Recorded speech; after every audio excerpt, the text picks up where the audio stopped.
I guess the next conversation we want to be having is looking more in depth into, say, where do we go from here? So now we've heard all the stuff that is going on. We've heard all the organizations and charities that are doing things to help and support. So the question then for us is, how? What's the next step? How do we make this happen for us? And somebody asked me a question while we were on this program right now. And they said that, well, they've got a situation where there's a child that is not willing to do any homeschooling.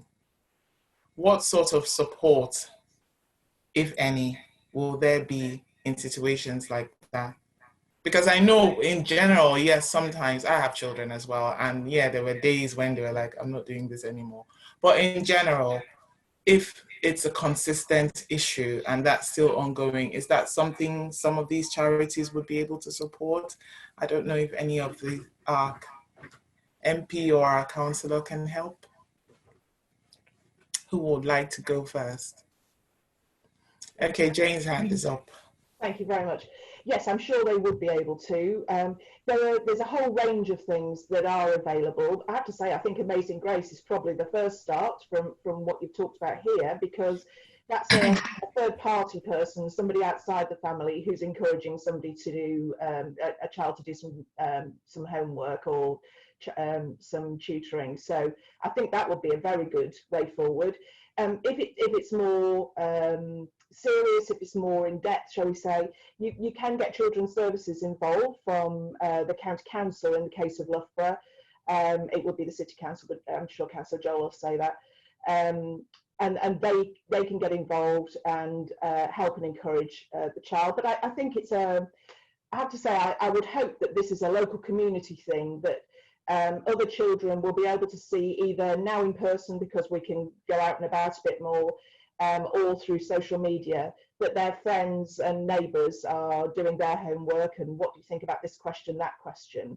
That could be something. So it's a community-based pressure, I think, more than I think, just from my point of view. Thanks.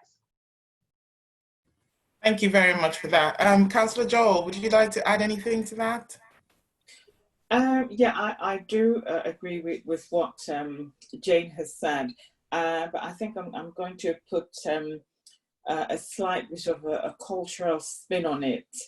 Now we all know that we have a huge interest, you know, just by reason of our traditional and cultural leanings towards intense education. So, and I speak as someone who, you know, went through the system, and I think my children have had to rein me in to not follow suit. So we can be a bit overbearing sometimes, where we think, you know, you must study because you need to be top of the class. And just by reason of some of the other work I do within the community as a community advocate on several issues, I found that some of the children go through real stressors. They become really stressed, mentally and emotionally stressed, where there is no outlet. And because we make ourselves then unavailable to have honest, open conversations around where the children are, and things like friendship groups or peer groups, you know, children sometimes, you know, are being bullied in school or bullied, you know, online. They can't share with the parents because we come at everything from a very traditional, very cultural, you shouldn't be, you should be. And so that creates barriers in the way we converse, in the way we're able to reach and actively engage our children. So aside from utilizing a platform such as this one currently through Dr. Obadina to open up a safe space for them to not only learn, but also begin to share things.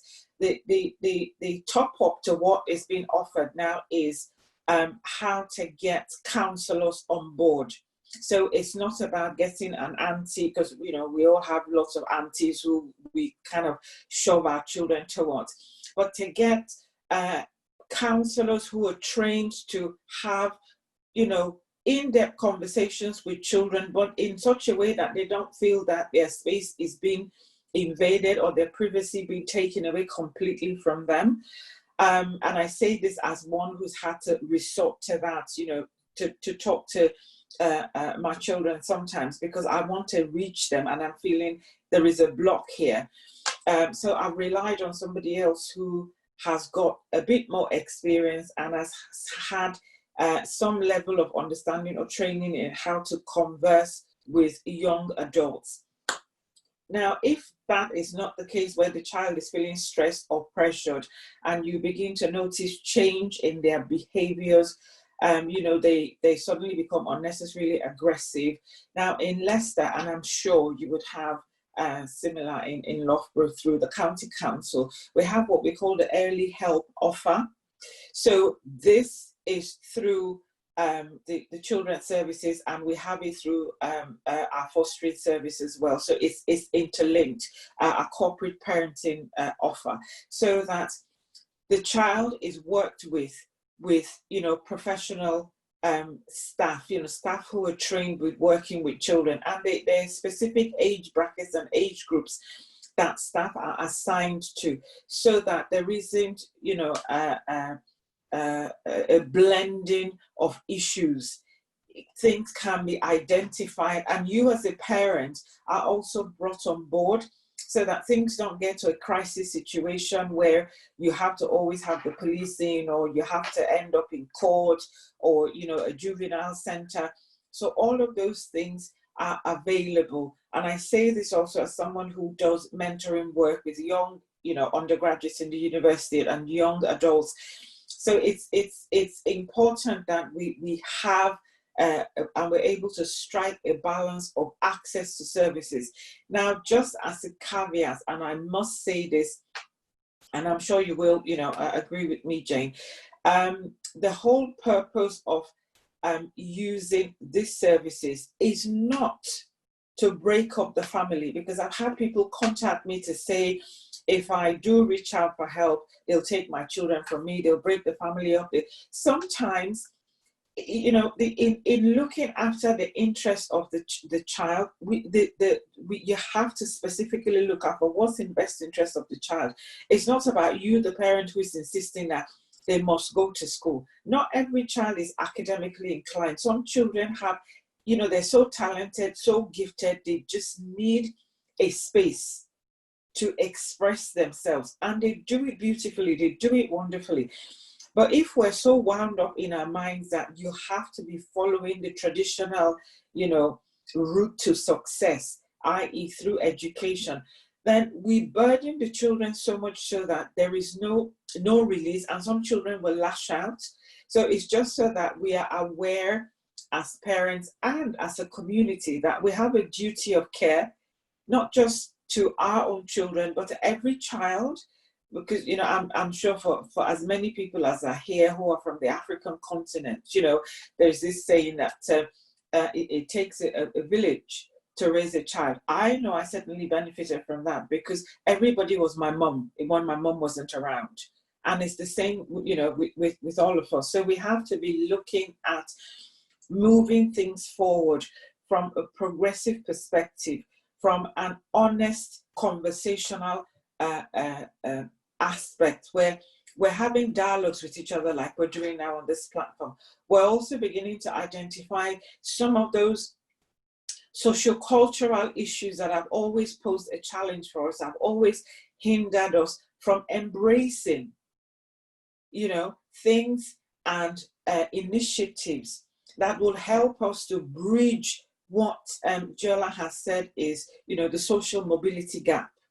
It isn't always about our traditional way of channeling our children's gifts or our children's talents. It's about being open and honest with the child to say, let's have a conversation.